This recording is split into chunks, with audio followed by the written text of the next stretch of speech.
The first time you meet a saint, you realize how wrong you were. That there are all these misunderstandings, misperceptions about the saints. That they are near perfect. That they are quite angelic, that they never have a bad hair day, which means we fail to notice them in our everyday lives. For example, Father James Martin, in his book Between Heaven and Mirth, says that of all the statues of the saints that he has seen in all the churches around the world, he has never seen a statue of a saint that was smiling. But did not Sarah laugh? Did not David dance? Did not Mary smile when they first placed Jesus in her arms? Did not Paul say, rejoice always? That we have this serious and solemn view of the saints, which means we do not notice them in our daily lives. More often than not, we're thinking about Saint Peter, Saint Francis, Saint Teresa, Saint Patrick. But we can also remember the saints of this place, like the names we read out this morning. We can recall the saints of our lives, the people who shaped and formed us because we saw the love of Christ through them. The letter to the Ephesians is addressed to the saints, to the faithful. It is a letter written to the church. But if we got a letter in the mail and we opened it up and it was addressed to the saints, I wonder if we might pause, curious if this letter was really written to us. And then the letter says, I am grateful for you. And when we think about the saints in this family of faith or the saints in our lives, gratitude is the first emotion. Because we would not be the person who we are without them. We would not be the congregation that we are without them. That we don't always notice it in the immediate. But later on, as we are looking back, we cannot deny how much they meant to our lives. That it better helps us understand what the letter to the Ephesians means when it says that we need the eyes of our hearts enlightened to see the saints in our midst. That it's like driving at dusk when you're pulling out of the neighborhood in the evening when the sun is lowering in the sky, and then it's just at that particular position and angle where the sunlight is coming through the front windshield and you can't see anything. The light is just too bright that we are squinting and straining to see, and it's not until the sun goes down that we can see clearly. That we don't always realize or recognize the grace of God that we are receiving through the lives of the saints.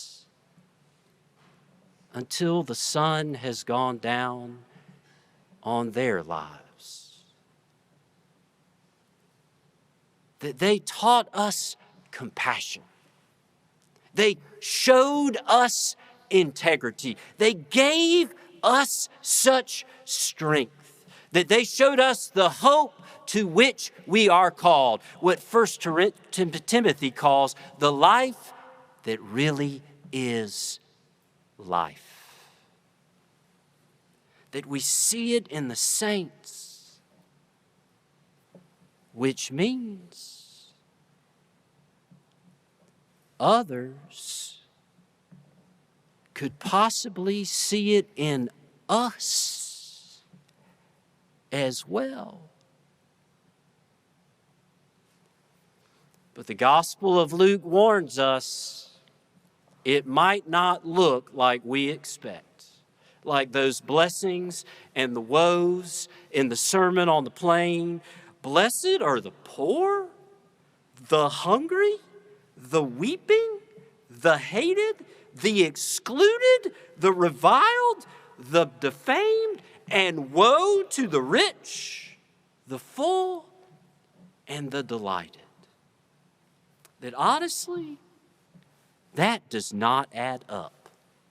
It is not what we expect. When we think about the life that we hope for, it is the exact opposite.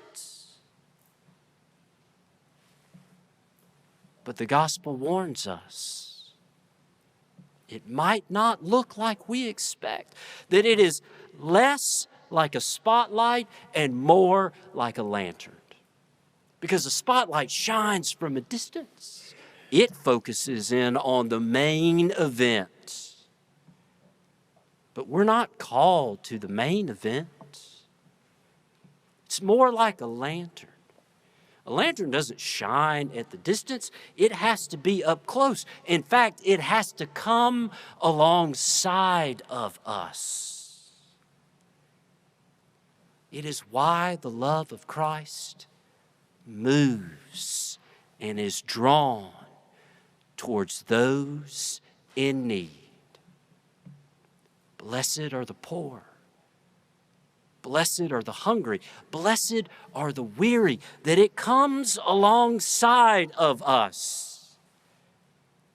But in the midst of hardship, it is hard to see all of that clearly because we are full and overwhelmed with all these questions like, did I make a mistake?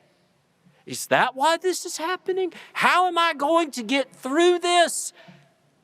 And why do I feel so alone? The saints, though, they teach us that the love of Christ moves towards us in the midst of hardship because the saints came alongside of us as well. That there is hope. And we can come alongside others also. That oftentimes we think about the big names. St. Peter, St. Francis, St. Teresa, St. Patrick. But perhaps we need to think about the smaller names. The names of the people that we have known that have come alongside of us. Because the smaller names are not small to us.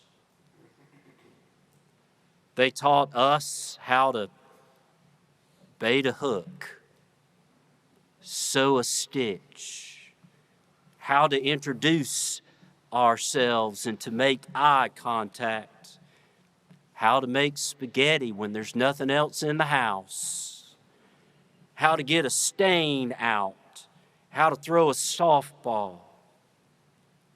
But alongside all of those lessons, they also taught us